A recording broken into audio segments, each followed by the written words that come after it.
to the Undercovers Football Podcast. I'm Ben, joined by Connor and Paul, and we have a lot of exciting things to discuss tonight, including the Bills potentially clinching the AFC East as early as this upcoming Sunday night. Um, that would be an amazing Thanksgiving weekend, and I just hope everyone has a happy Thanksgiving. Paul and Connor, especially you guys, my awesome co-hosts. Thankful to Awesome. be able to do the show with both of you, and then for all of our viewers who listen to our crazy takes every weekend and keep coming back for more. Let's get started with our quick takes of the night. So, lots of good teams lost this weekend, and who is the fraud of the week? I gotta go with Houston, I think, because I mean they still are in the driver's seat of that division because they beat the Colts twice.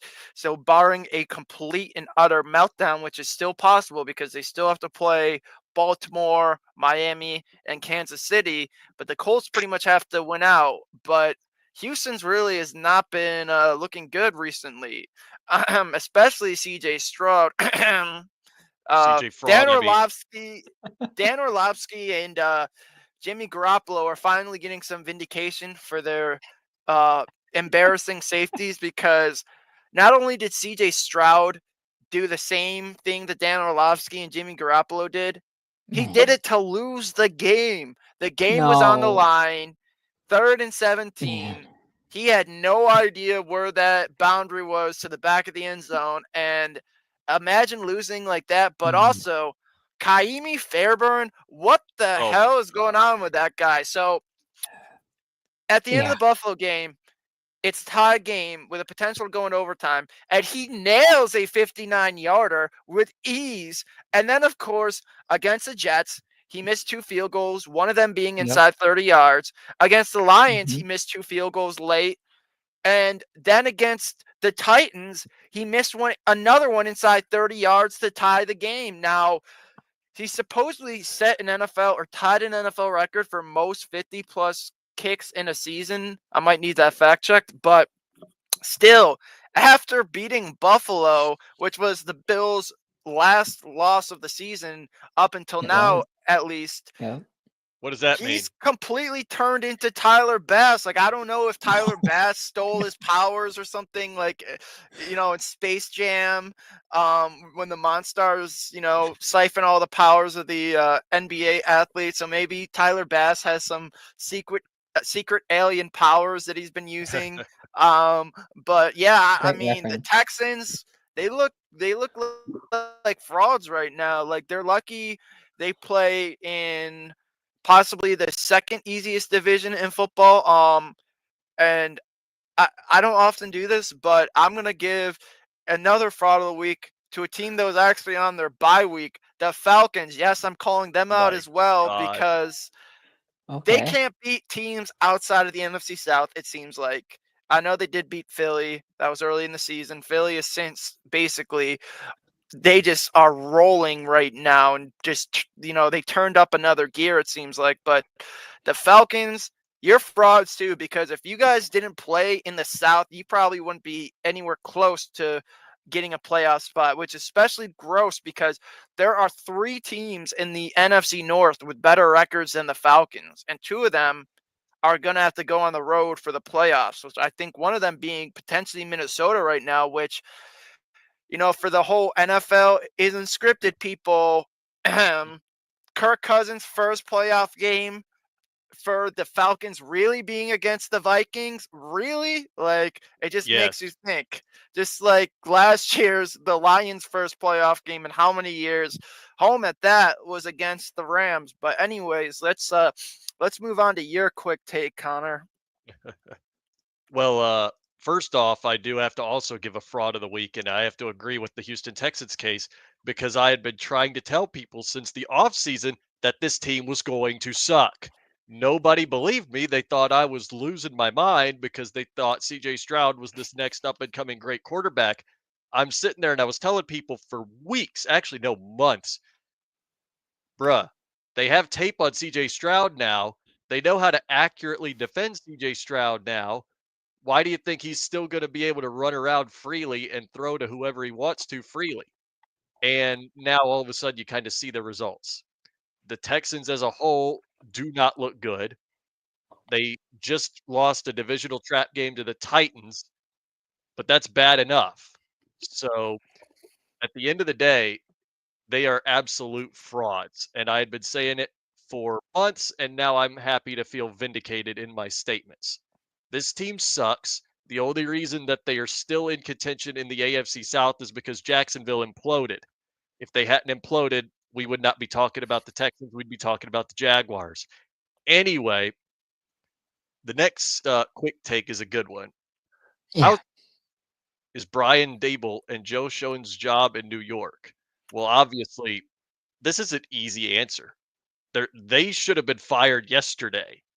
Like, how are they still there? Like, how? You just got absolutely dominated by the Buccaneers with Tommy DeVito as your starting quarterback, and he's hurt. So now what are you gonna do?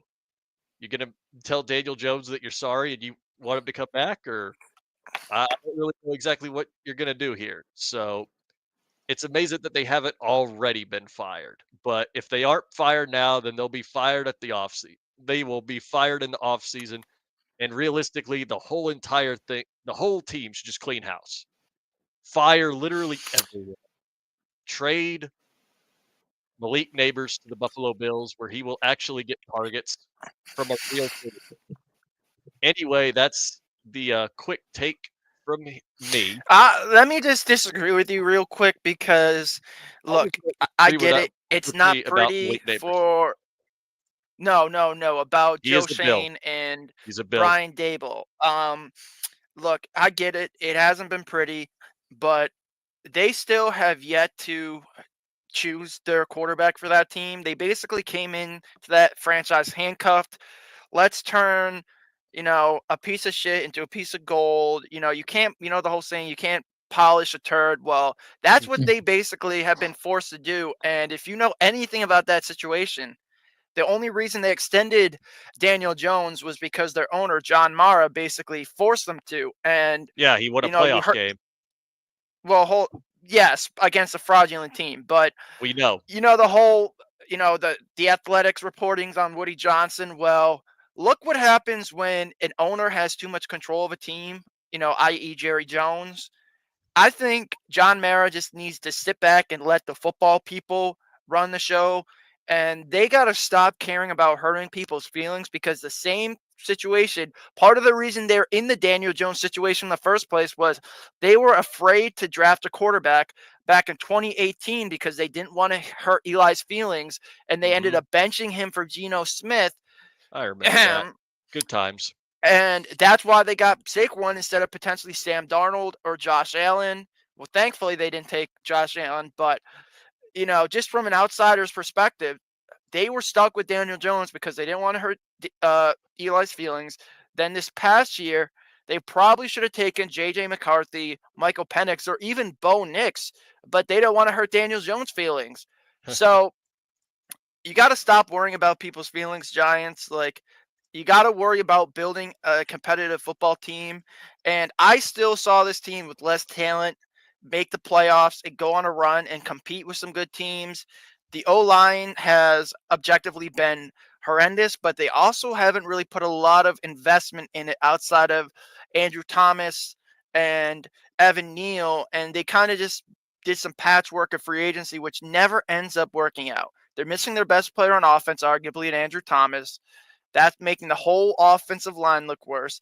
The defense played well at times this season, but the defense can only do so much when your offense is doing absolutely nothing. So I still think, I don't know if they will get another shot, but I think Dable's proven he could develop Josh Allen. So I think he should get a chance to have his own quarterback in New York that's not named Daniel Jones.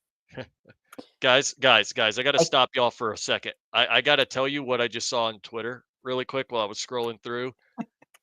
The Green Bay Packers official Twitter account just tweeted a limited number of tickets are available for Thursday's Miami versus Green Bay game. due to the Dolphins returning a portion of their allotment. That just means a whole Wow. bunch of Dolphins fans checked out and didn't want to go. That's Well, they That's too hilarious. cold. probably are getting flashbacks to that Chiefs playoffs game. You Oh, know, Yeah, jeez. it's too all the cold. people who went to that game. And that shouldn't be that cold this week. But Cold enough. In, ca- If it's let's in under case get he's 60, on so to somewhere. speak. to If it's under 60, you have let's deterred Floridians. I promise. Oh, jeez. speaking of Dolphins, the Dolphins game. As I mentioned earlier, the Bills can clinch the AFC East title this week with a win and a Miami loss. So the perfect dessert for after your pie and everything you eat, Thanksgiving, the perfect cherry on top will be a Miami loss to the Packers. And then if the Hmm. Bills beat San Francisco, we put a bow on the division, obviously, but we want much more than that. I mean, there's still the Yep. one seed potentially, but I mean, the Bills potentially could get some major reinforcements this week, starting with Matt Milano. He hasn't played since week 5, I believe, of the 2023 season, where Mhm. Hmm. he broke his leg in London against the Jacksonville Jaguars. And I would say it's kind of been a little up and down the linebacker room without him, especially against the pass. Hmm. But I'll say recently, at least, Dorian Williams has really rounded into form, but Hmm. he's no Matt Milano, and I think this is a major piece to the defense because with the way Dorian Williams has been playing, I think you can use him more on the run plays to kind of give Milano some rest. And then on the passing downs is when you'd want to put Milano, on the field because he's one of the best coverage linebackers in Hmm. the league. And we got a small sample size last year of him next to Terrell Bernard, but that was also during Terrell Bernard's first 4 games as a full-time starter. And I think now after winning the defensive player of the week last week for his performance against Kansas City, I mean, he arguably should have won that award twice because that Houston game, he was a wrecking ball. And if the Bills won Hmm. that game, he may have won that award. But Bernard has been completely elite, and it may not even be crazy to say, even with a healthy Milano, Bernard may just have surpassed him because Milano hasn't played in so long, and Bernard has just really came into his own. But I think having a player of his caliber back is obviously going to be dividends Hmm. for the defense.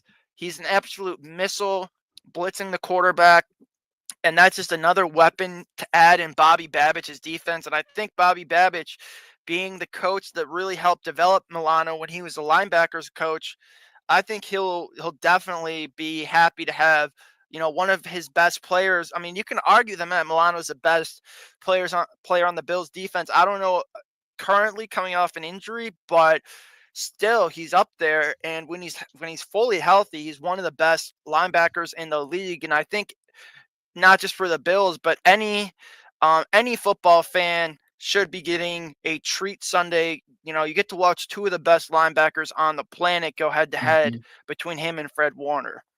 Hmm. I will personally avoid taking offense to you calling him the best player on the defense in favor of Taron Johnson because I'm just excited for Matt Milano to be back. Well, I Uh, think I think the team already voted how they feel about the best player on defense with the captainship. I'll just yeah, yeah, leave it at yeah. that. True. They just wanted the experienced players as captains, and Bernard No, being that that. the Bernard is the least experienced out of Well, every yeah, actually, starter yeah, you're right. I don't know besides why I said that. eh, probably all of them, honestly, because Most of them, yeah, even because even even Hamlin started a full season before Bernard did. So yeah, you're right. I don't know what I they're was they're thinking about earlier. equal in experience. Like Mhm. I would say Hamlin, Rapp, and Bernard are the most inexperienced on the Bills defense right now. Yeah, But Paul, what are your thoughts on Milano coming back? I our mean, goat returns. w- My goat. yeah, Okay, fine. Yeah, everyone's goat. your goat returns. I mean, Matt Milano, I mean, I think it's going to be a slow ramp up for Matt Milano. I mean, you could probably see something like 20, 50, 75, 100, the next 4 games. And, as you start slowly come back, interchange him pass to run. But really what this does for the Bills defense, it really just gets the run support back. And, because the Bills currently right now sit 13th in the NFL in rush yards per game, and they sit 6th in and they currently sit 15th in yards allowed per game. Back when Matt Milano was starting in 2000, starting his last full season in a Bills uniform in 2022, the Bills allowed the 5th fewest rushing yards per game, and they allowed the 6th fewest yards allowed per game with Matt Milano starting every game for them. And that was arguably his best season currently as a Buffalo Bills player. I mean, he was rated as the 11th best linebacker according to Pro Football Focus. So just altogether, Matt Milano would just meld this already good defense without Matt Milano just together, and it would just make this Bills defense even better than what it is currently right now. And I don't feel like there's many flaws in the Bills defense other than, certain pass coverages or the run defense is the obvious hole, but other than the run defense, I really don't have many issues with the defense. I mean, the Bills have 13 interceptions, 11 forced fumbles. You go back to Matt Milano's last full season in Buffalo. I mean, they had 11 forced fumbles in 2022. They already have matched that total this season. So just imagine Matt Milano back 100% in about 4 games. They already have 11 forced fumbles. And then add in Matt Milano, who just causes turnovers every single, probably in almost every single play. I mean, he had 3 interceptions back in 2022. He was a forced fumble machine. You add that back into the Bills' defense. I mean, the Bills are probably finishing maybe with 20 forced fumbles on the season, and that turnover margin might hit a historic mark this toward the end of the season, adding Matt Milano back to the Bills defense, but also his leadership is back.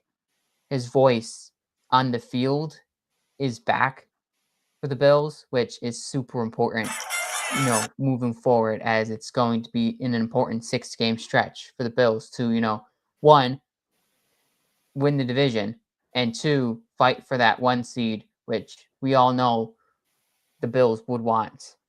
And we got a shot at it now. We did. Very good shot at it. I didn't know if we'd have a shot at it after Kansas City, but now with us winning that game, it's right back into focus. So for the remainder of the season at this point, we're all going to find ourselves being big Chargers fans, big Broncos fans if week 18 is when it comes down to it, or big Steelers fans. We're all going to become Yinzers by week 17. So we have a shot at it, and if we could get it, I want it, but it's important that we have to win the crucial games coming up. The 49ers game isn't even the one to circle much anymore because, they're so inconsistent and hobbled that it's like, all right, stop McCaffrey, you stop the team. And even then, they've been easing him back into the field. So, yeah, I mean, you stop them, then you go on the road, to the Rams, and that's not a slouch of a team. Their run defense is frightening. Their defensive front in general Their is run frightening. defense is frightening. Or no, not run defense. Did you watch the game where Saquon Barkley I put up did, but that's Saquon 300 Barkley. all-purpose yards? Like, Yes, but James that's Cook. Saquon Barkley. I mean, he is a freak. I mean, James Cook has been having a pretty good season too, and James Cook will have his way, but it's a matter of that very young Rams front. Ben, I you mean, their ought to front is know. good, but we can get there when we get there. San Francisco has a pretty good front too, and they're the team we play on Sunday. Yeah, and last week we got our absolutely. first taste of peak, which is snow football, which is looking at the forecast, the horse prepares for battle. Yeah. But the horses are gonna have to prepare for battle on Sunday night if there is snow. And what team does that favor in this type of matchup? Like, I think in a regular game, obviously you give the edge to Buffalo. Even without Purdy, I still would give the edge in a hobbled McCaffrey. But in a game like this this is almost playing into the 49ers' favor. A team Yeah. with a good defense. I know they haven't been as good this year, but they still have a run game. I know Hmm. McCaffrey's kind of been hobbled up, but Mason's been excellent at times. So I would just say, I mean, Sean McDermott's record out of a bye and on extra rest is impeccable. So I Hmm. think the Bills still should be safe, but I mean, this just kind of plays a little bit more into um San I almost said San Diego, San Francisco's favor. Um, just they can kind of almost take Josh Allen's arm out of the game to a degree, but we know Allen could still make the big plays in inclement weather. I just don't think Hmm. he'll be able to pass it all over the yard like he normally does. Well, yeah. I mean, if the snow is that heavy, it's going to turn into a run first kind of game. So you just I mean, feed but James Cook all day. we still did see some passing last week in Hmm. Cleveland, though, and That Josh we Allen did. obviously is a better arm. Is more Hmm. apt for these elements. Oh, absolutely. But it will definitely, like you said, have to be a game for James Cook, Let him As it cook. possibly looks like Davis too. Go ahead, Paul. right now, I mean, it seems like it's changing. The weather is changing by the minute. If you just, if you depending what sources you're getting your weather information from. But it looks like right now the worst of the snow is going to be Saturday. So it looks Okay, like most of the snow might be out before the game, but there will be a potential chance of snow during the game. I guess it comes down to where the wind is going to push this snow. Hmm. If the wind is pushing it more south, it will be more of a ski country type of snowstorm. If the wind starts to push it up north just a little bit, you might start seeing that snow and wind during the game. And right, that could obviously turn into well, what do the Bills do on fourth down and two at the 30-yard line? Down by one. Do you kick the field goal or do you kick the field goal heading into the wind, or do you go for it on fourth down? And, you know, you take the lead, or you lose the game by going for it on fourth down. So that could possibly be the situation. The Bills are going to be talking throughout the week.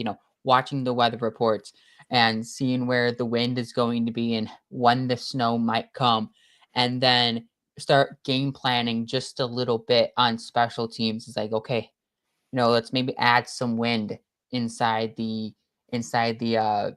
indoor practice facility. Playing in the wind hasn't favored the Bills much as of late. Tyler Bass's inconsistencies, and you go back to the win game against the Patriots where they gave up that long touchdown run, and that was practically the end of the game. So it would be interesting in how the Bills handle it defensively, because look, Christian McCaffrey, like you said, Ben, he's been injured, but it's still Hmm. Christian McCaffrey. And then there's Mason, who's been he's been up and down since like his really great game. Still, it's still one of the best run offenses in football. You're going to have to game plan well to stop them, because who knows if Brock Purdy is going to play. If Brock Purdy isn't going to play, that means Brandon Allen, Josh Allen's clone, is going to be in at quarterback for against the Bills defense. So they're probably just not going to decide to pass the ball much, and then they're just going to run the football, and it's going to be cold. So it's going to turn into a probably run heavy San Francisco offense. But I think on the Bill side, offensively, it's going to be who do you going to trust more in the certain situations, Tyler Bass or Josh Allen's and the Bills offense, if it turns into a close one-score game toward the end of the game. Well, I mean, yeah, if you're sitting on fourth and, if you're sitting on fourth and short in those kinds of conditions, and you either got to try to kick a field goal to tie the game or you got to go for it. I mean, if it's fourth and short, you have Josh Allen, the tank, you go for it every time, because usually in those situations, you're going to get it because he literally just throws himself over the line of or the, line to gain, and it usually works. So Mhm. that's the whole idea. But yeah, you definitely have to be very cautious, with strategy in a game like that. Of course, your main focus is going to be running the football because throwing the ball in those kinds of conditions is never any fun. Mm-mm. But, you know, you have to do what you have to do because this game could very well be for the AFC East. And it would be the earliest, I believe, the Bills have clinched the AFC East since the 90s when they clinched it in week 12. I could be wrong, though. I don't remember exactly what You could year be it wrong, but was. you also could be right. I don't know the exact. But this would be the earliest they've clinched the AFC East since the 90s. And that would be just a small sigh of relief because at least then you're in seeds 1 L- through 4. But let's get into our keys of the game for this Sunday's matchup. I'm gonna stick to the key that I had versus Kansas City, and I think it ended up proving to be one that helped them win the game ultimately, which is win in the trenches. The Bills got to Mahomes, I believe, 3 or 4 times. They did disrupt, cause a lot of disruption, leading to an early turnover, which led to the Bills' first scoring drive of the game. And Josh Allen did not get sacked once, and that 4th and 2 play, it seemed like he had all the time in the world. So I'm gonna do the same key this week, which is win in the trenches. Depending on the game, if it's a snowy type game where they have to run the ball, they got to win up front. And then if on the flip side, if San Francisco is trying to run the ball, they got to win at the point of attack and stop San Francisco from being Mhm. able to run it at will. Hmm. And I don't think the San Fran O line is that good, but still, Trent Williams is a dog, and I'm never going to take him lightly because he's likely a future Hall of Famer. Oh, So for absolutely. me, it is win in the trenches. That's a good key. And realistically, that's a key to every game every week is win in the trenches. Because if you win in the trenches, both the run game stalls and the quarterback is always pressured. So it leads to very inaccurate timing and inaccurate decisions. So that's one realistic key to every week, but definitely a point of emphasis this week, considering just how good Christian McCaffrey is and the question mark for the San Francisco 49ers at quarterback. It would be very fitting to have an Allen versus Allen matchup in this game.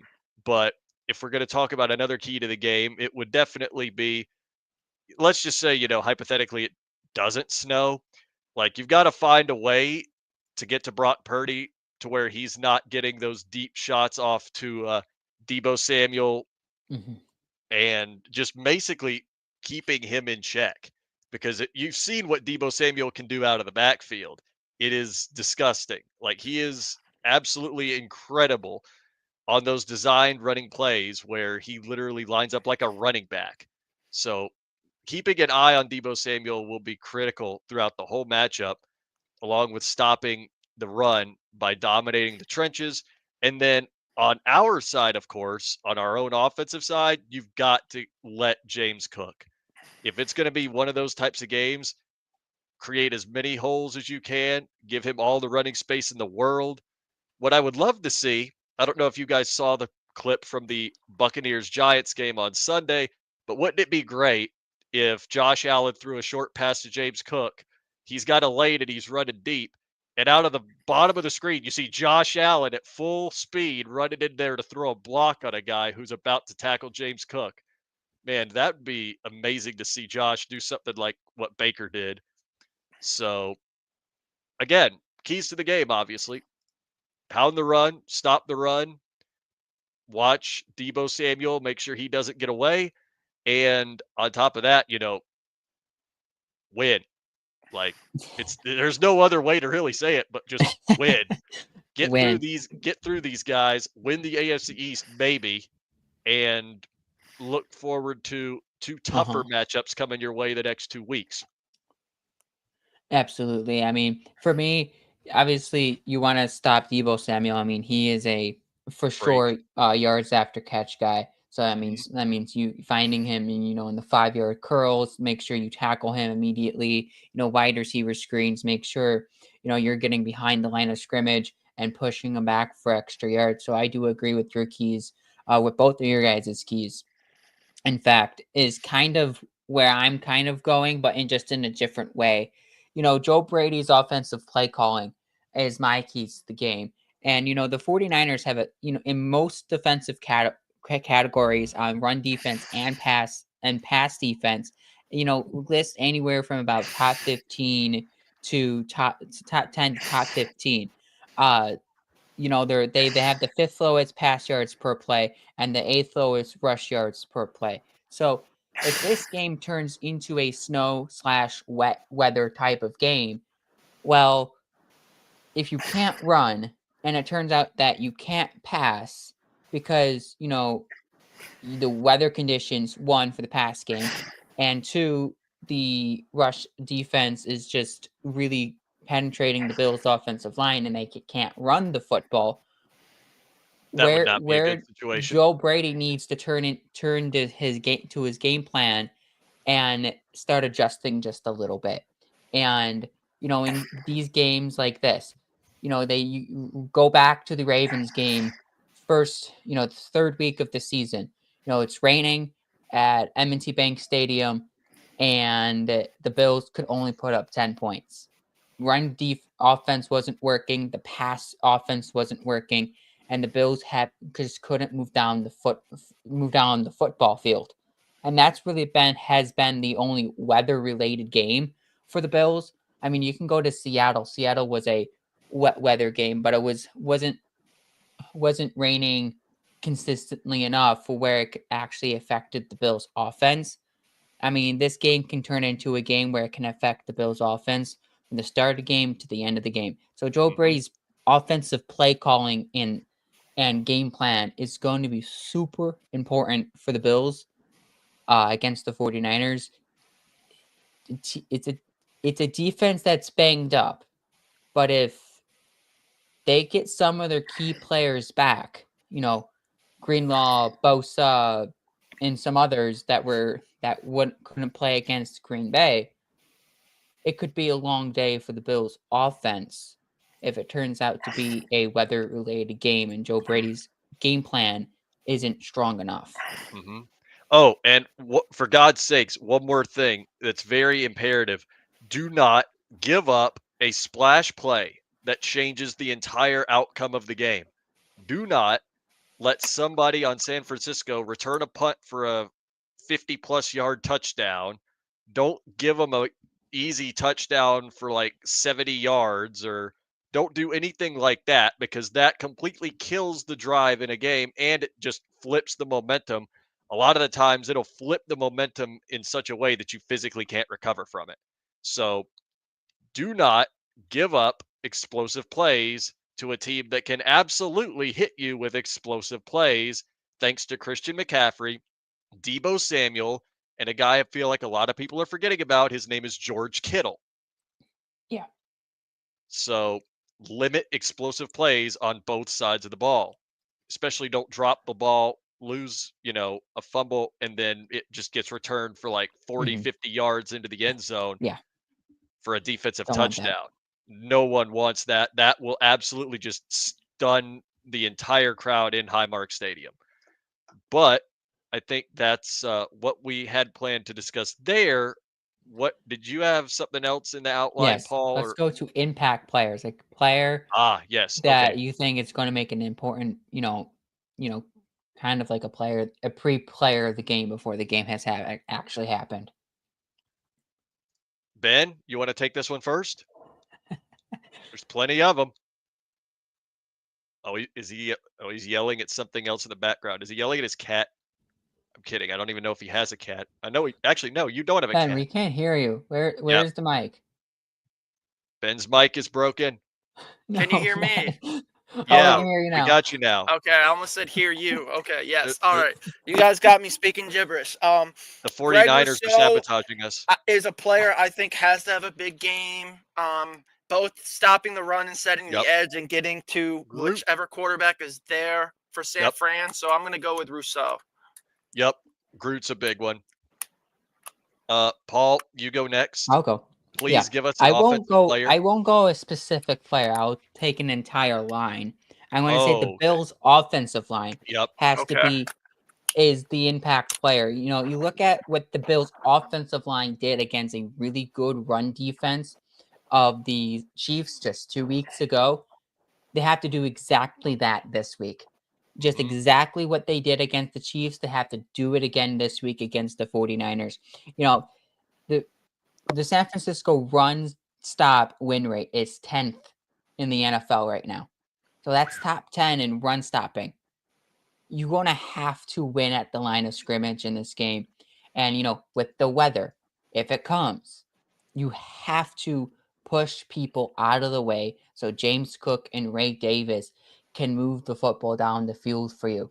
Because Ray Davis has been elite to the Bills offense this year. You get Ray Davis going, it could turn into play action for the Bills offense. And in a weather game that is potential in the making, play action might benefit the Bills more in this game if they can run the football just a little bit because it gives them that little dose of explosiveness in Oh, a weather absolutely. game that some teams might not have because Josh Allen is a weather football player. Wasn't it that game that he had that absolutely insane day?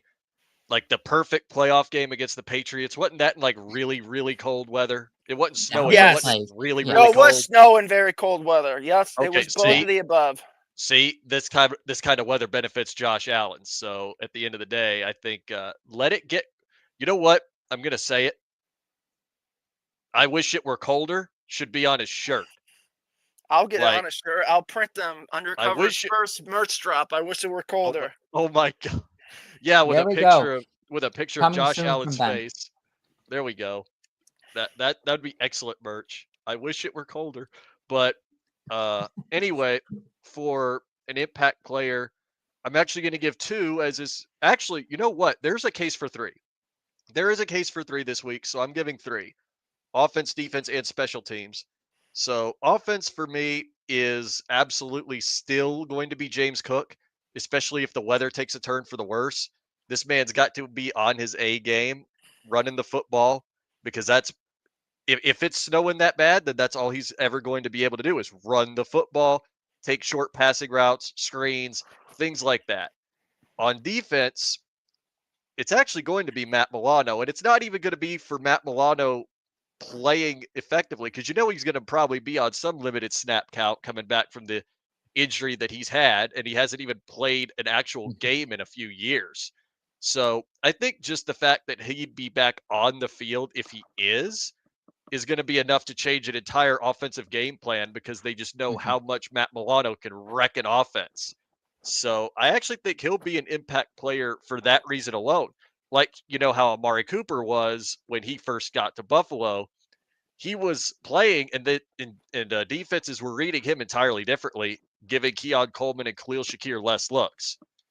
So that's my defensive player. And special teams, there is a case to be made for Tyler Bass.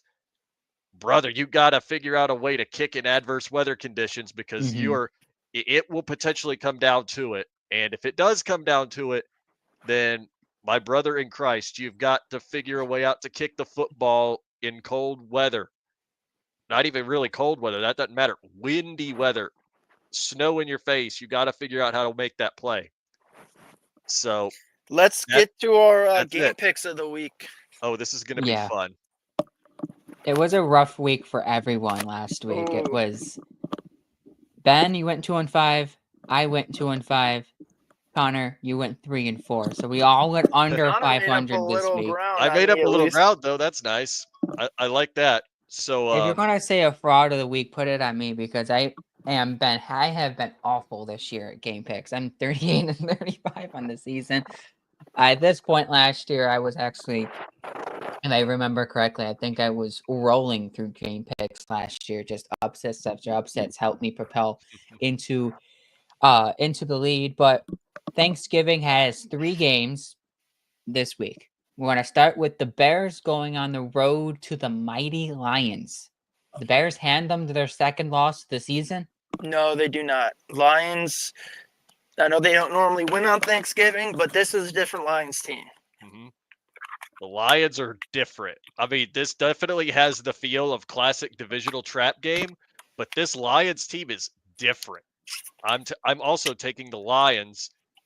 You know how great it is to finally see the Lions be good? They used to either be Yeah, bad or just very mid throughout their entire existence. If they ever made the playoffs, it was a fluke appearance.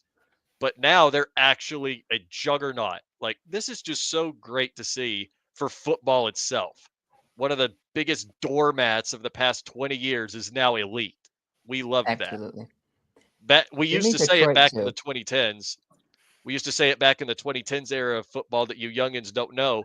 But if the Lions and Browns ever played in the Super Bowl back then, we said the world was going to explode I or just think it would bust. it would work the same way for the Bills and No, Lions. not the Bills. It No, would. because the Bills were still, at least they No, were they just were meh. not. They were meh. Nah, we were They not did good in have the bad. 2010s. Oh no, We had that the you guys had. longest playoff Mhm. drought in football. Oh, Come on. but you We guys weren't bad, bad. There were a few seasons, Yeah, we yeah. were. Oh yes, I I mean, know look that at the you Mm, were. Browns. The Browns had just as many. I mean, we never went 0-16, granted, but we lost to the Browns 6-3 one game. I Enough remember said that. about that. Oh, I Yeah, remember laughing yeah, too. that was yeah. painful. Like we didn't go like we had like a 10-year drought of going 500, like going Oh, below I know. 500. Like I that is remember. very bad. At least the Browns Yeah. made the playoffs once or twice in that span. No, they didn't. Um, yeah, they did. No, they didn't. They did so. 2007, and then I don't recall them making the playoffs again until 2020 or yeah, I said 2020. once or twice, so that's Yeah, once. once. The Yeah, Bills once. made it 0 times in that Oh, span. yeah, you are right. Yeah, I'll give you So, that one. I just yeah. remember them having like 5, 6, maybe 7 wins usually. It was usually never like 4 Same or for the 3. Bills. The most we would get was 7. But let's Yep. go to the next game, which is I believe uh The Cowboys snoozer. and Lions. And I don't know why you Yeah, picked Drew this Lock to pick versus unless Cooper it's Rush. just you're doing all yeah, Yeah, unless you're just doing all this is Thanksgiving games. yeah, this I'll is go with the the upset Fukama pick game. here. It's got to happen at some point on Thanksgiving. So give me the Giants. You realize that you could argue that there could be both sides to that upset pick. Like you could have easily said, "Oh, I'm upset with True. the Cowboys because they're both bad."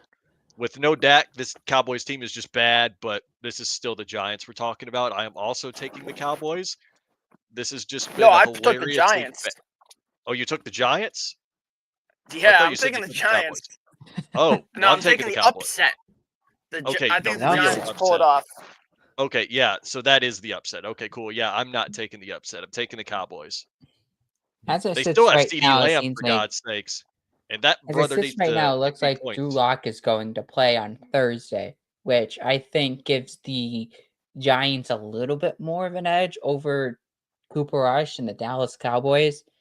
And I think, Malik Neighbors would be happy after this game because I feel like Drew Lock could find Malik Neighbors when he's open. Give me the upset pick as well. Let's go with Packers Miami. Miami I has know. to go on the road to a frigid I Lambeau know. on Yep. Thanksgiving night. And Yep. I know this is probably going to feel like, the pick we want because, it helps the Bills in their clinching scenarios. But Tua said he's got to prove the narrative wrong. And I don't think he does. So give me the Packers. Yeah, I mean, he is not proving any narratives wrong. Have you seen how that offense has been run lately? It has been run through Devon Chan, and that is it. Yeah, Jalen Waddle had a good game last week, and of course, I'd have him on my fantasy bench for it. But as per a tradition that I like to do with the Mafia this season, Jalen Waddle is going back in my starting lineup in the effort to have him put up a massive dud on Thanksgiving, leading to a Packers W. So I am taking the Packers. I know Paul's just sitting there like, how is this even possible considering the amount of crap you guys have given me in the chat for the past week about still being a double agent? But are you happy now? That's not a double. I'm No happy double now. agent would But say that that. also makes this also makes my pick a little harder. Oh, Because were if you I if really I thinking it? go the sweep, it could jinx it on Yeah, No. Thanksgiving night. I say pick And then Miami I'm the just one. for the purpose of this. So I Oh, think I have to go Miami here because Take the oh my fall, God. Paul. All right, yeah, you can take it I'll because take one for the team for you guys. if I say I'll it, they're take one. coming after me with pitchforks because they know. If you say it, then they'll just think you're crazy. But if I say it because they genuinely do have a better offensive skill group than the Green Bay Packers, all except at quarterback, but they can't play in the cold. I mean, that's all the truth to it. Like, if All you right. really look at it, I mean, the Dolphins' offense is better except for tight Yeah. end, and the Packers, their Whoa, whoa, whoa! defense is better. The Dolphins' offense is better than the Packers. I You may mean, want to slow your roll. I don't Tyreek know about Hill, that. Jalen Waddle, Devon Achane. I Nah, mean, they are it all better, starts but with the they can't play in the. quarterback, Okay, and and you are right. And they Tua got play. Jordan Love, and I think the collection of pieces, they may not have the top end talent, but when you include both Watson, Reed, Wicks, and Dobbs, they have a better 1, 2, 3, and 4. Miami's got a better 1 and 2, but Mhm. the Packers have two good tight ends. The Dolphins have one decent one in Jonnu Smith. So I got to disagree there. And I think also where it all starts, the Packers have the better play caller. I think Oh, they do, LaFleur no doubt, They is do. a much better coach. So I think they still have 100%, the advantage on that point, and they absolutely. can bully teams with their run game. And Miami might get bullied. But what's our next game pick, Paul? Who's going to serve up a Black Friday discount, the Chiefs or the Raiders? Uh, Ah, this isn't gonna be. This is gonna be like last year's Black Friday game. There might be another. Um, I want to see it happen. yeah, there might be another. What is it? Fail Mary or Hell Mary, whatever they called it last year. When Javon Holland picked off Tim Boyle and ran it back 99 yards. I could see Oh that man, happening again. This time in favor of the Chiefs. I think the Chiefs have a lot of revenge in mind for that Christmas Day loss last year. I think and especially coming off of a loss and a narrow victory over the Panthers, I think the Chiefs win big. man, I was so lit during that whole return. I was absolutely out of my mind screaming when Javon Holland ran that ball back against the Jets last season. But do you guys remember what happened the last time the Kansas City Chiefs played the Las Vegas Raiders when the Raiders started a backup quarterback and were absolutely terrible on a Yeah, holiday? The Yeah, Chiefs yeah. this was last lost. year. The Chiefs lost. So, do we dare say history repeats itself when we really, really, really need it to? I don't think it I does this mean, time. I don't I think the don't. Raiders defense is as good as last year. It's definitely not. I mean, you got Max Crosby surrounded by A people. bunch of dudes. Yep. Yep. So I will also take the Chiefs. As much as I really want to throw it into the universe and say the Raiders pull off the miracle upset, because let's be honest, the Panthers almost beat this Chiefs team. Um, I'm still taking the Chiefs anyway. They'll pull out some magic, whatever. Okay. I got some So breaking news, by the way. Indiana is still in the college football playoff picture. what? Yeah, they're number 10 still after getting drummed by Ohio State. So, Cool. yay, let's go Hoosiers. I mean, good for Indiana. I mean, look, their strength of schedule. I've just realized their strength of schedule could change. I mean, I don't know how my brain forgot about that strength of schedule can change. But entering the weekend, they were 100th and like sixth in the country, and after this weekend, they're like Ohio 53rd in the State's strength country of in strength of schedule wasn't schedule. much better, though. I mean, was better. It's better than Notre Dame, Ohio State, and I think Oregon. And there's also one other team. I think their strength of Meanwhile, schedule than those teams. But meanwhile, I'm just happy to hear that my team won a game. So Ben, hey, we it's won a important. Me game. too. We won a Hey, we game. I got a didn't know big it was game possible. on Saturday for the state of Florida All right, I title. gotta pick my Miami doesn't game. Oh, you I count. gotta got that pick right. Yeah, Raiders pick your Chiefs. game. We could definitely dive into the college football playoffs as a final take as we head off the air. But give me the Raiders in this game, just Oh, because. ha, someone's putting it into the Just why universe. not? Let's go. I don't. I feel like all these games on Thanksgiving, it's gonna go as chalk. Lions. I mean, did pick the Giants. Giants. Upset of the Cowboys, but I could definitely still see the Cowboys beating the Giants. I think the Packers beat the Miami Dolphins. I think it might just go as chalk on Thanksgiving, and we need some drama heading into the weekend. And why not the Yeah. Las Vegas Raiders cause some drama on Black Friday and beat the Chiefs, keep them away from a playoff berth, while Oh, the yes. Bills could celebrate a division champion on Sunday. Why not? Cause a little chaos as we head into the weekend. Minnesota, Arizona, 1 o'clock. Ooh, interesting game. Interesting playoff scenario in the NFC. Who's going to edge out maybe this The game? Vikings.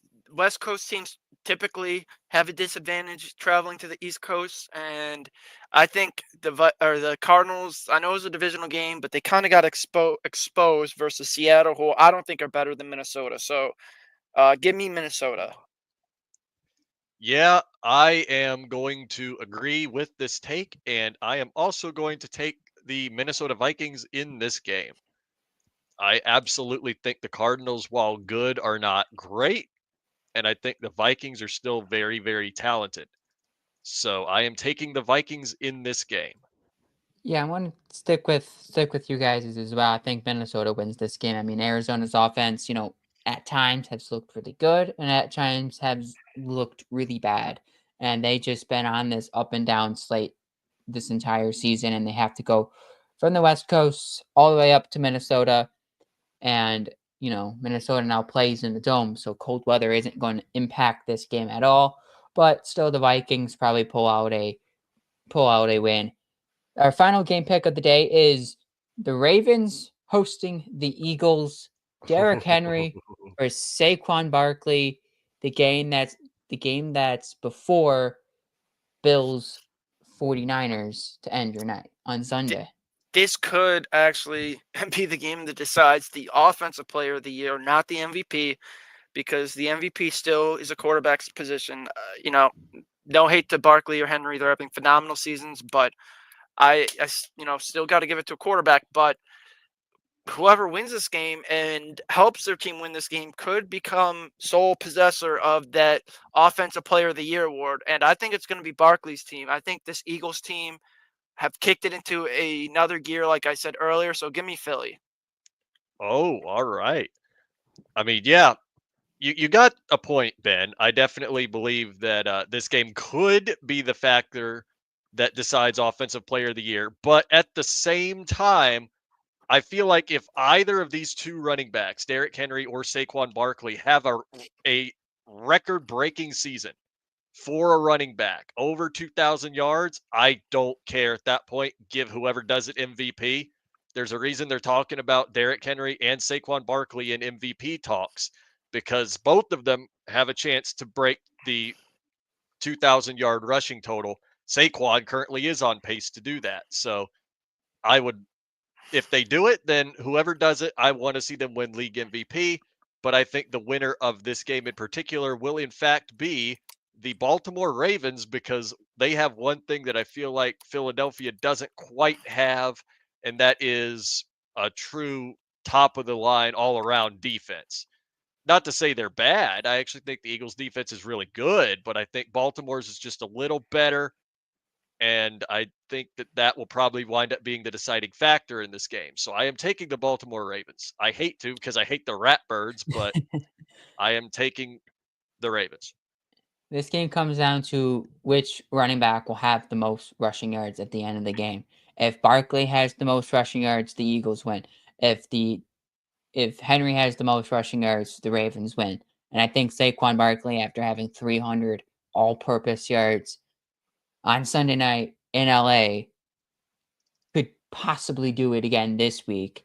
Obviously, you're talking about a Ravens defense, but I think Saquon Barkley is going to have another big game against the Baltimore Ravens on the road, give them a statement win, and Philadelphia continues their win streak as the Eagles will beat the Ravens. But really quick, let's jump into this 12-team bracket here. It looks like if Oregon, Miami, Boise State, and Texas all win this weekend, it looks like that's going to be your four as getting the first round bye. Indiana, it's a must win for Indiana this weekend against Purdue as they were ranked 10th. but they were seeded 11th on the bracket. The Big 12 is a massive, massive mess. I think Chaos. it's 9 teams fighting for 2 spots on Saturday. I mean, Arizona State Yeah, currently it's holds the gonna 12th be spot. very hectic.